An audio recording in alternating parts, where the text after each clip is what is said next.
हे पहा, चाफेकर बंधूंच्या शिल्पाचं अनावरण होत असताना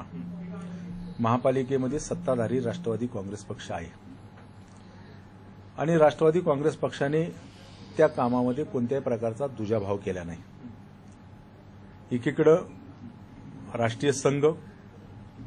आणि संघाशी निगडीत अनेकांनी त्या संदर्भामध्ये पाठपुरावा केला होता, परंतु संघ पाठपुरावा करतोय म्हणून त्याला विरोध करणं ही भूमिका राष्ट्रवादीने ठेवली नाही आणि म्हणून चाफेकर बंधू या पिंपरी चिंचवड शहरातील एक वेगळं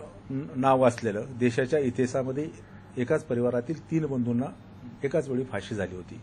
आणि अशा एका थोर राष्ट्रीय पुरुषांच्या शिल्पाच्या बाबतीमध्ये राष्ट्रवादी काँग्रेस पक्षानं एक सकारात्मक भूमिका घेतली, अतिशय चांगल्या प्रकारचं काम केलं आणि म्हणून अशा चांगल्या कामाचं मी कौतुक केलेलं आहे। निश्चितपणे काम करत असताना एखादा चांगलं काम करत असेल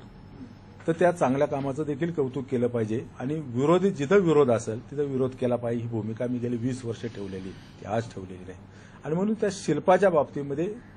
मी महापालिकेमध्ये असणाऱ्या सत्ताधारी पक्षाच्या त्या कामाचं मी कौतुक केलंय।